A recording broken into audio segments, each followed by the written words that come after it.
Today, we are diving deep into something you almost definitely have in your fridge right now: fat-rich dairy products. Yeah, I'm talking about things like butter and ghee.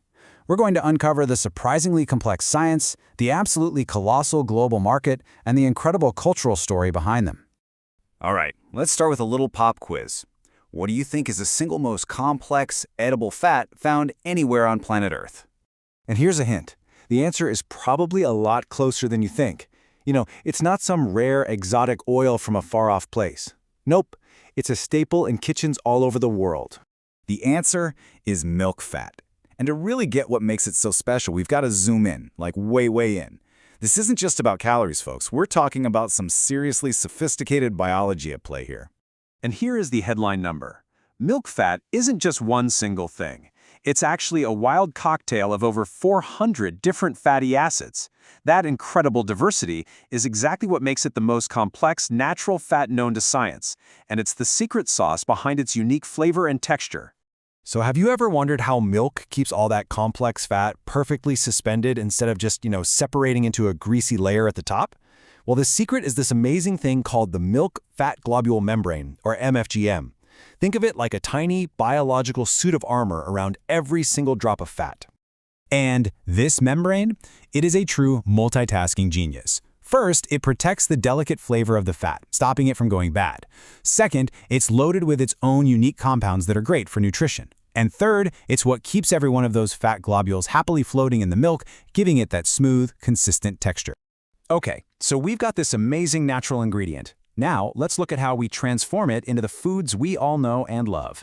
It is time to meet the family of fat-rich dairy products, or FRDPs for short.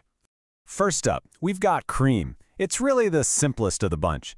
If you let fresh milk just sit for a while, those lighter fat globules, all bundled up in their MFGM life rafts, they naturally float to the top. And that beautiful, rich layer, that's cream. And next, of course, is butter. The whole magic of churning is really just about breaking apart that MFGM we just talked about. Once you strip away that protective layer, all those fat globules can finally cling together, creating that dense, delicious, creamy solid. And to officially be called butter, it's got to be at least 80% fat. And then there's ghee. This is what happens when you take butter one step further.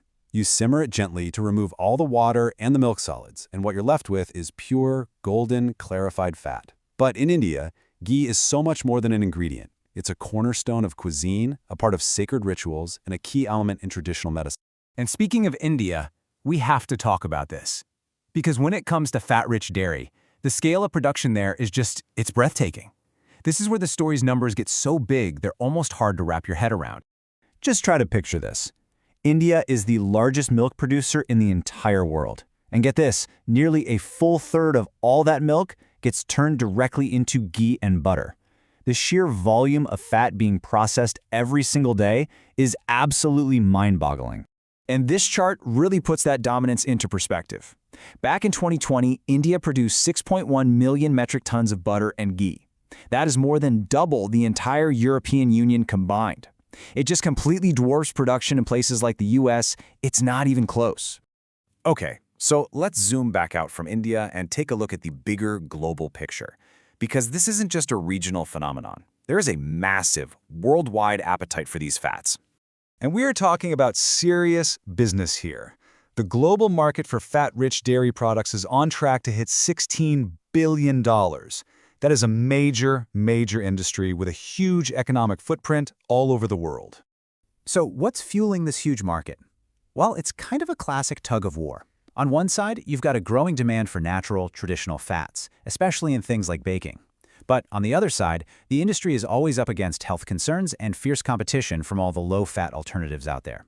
And these are the heavy hitters, the major players on this global stage. You've got national champions, like Amul in India, going head-to-head with massive international giants like Nestle, Fonterra, and Danone. It's a truly global competition. All right, so let's bring this all together and look ahead. After thousands of years, where does this ancient food category go from here? What's next? I think it's important to remember that these aren't just trendy foods. They are some of the most ancient and culturally vital products we eat. They carry this immense nutritional, economic, and industrial weight, even in our super modern world. And that really brings us to our final question for today. We've seen the incredible science and the global scale behind these products. So as we keep unlocking the secrets of these ancient fats, how do you think that's going to change what's on our plates in the future?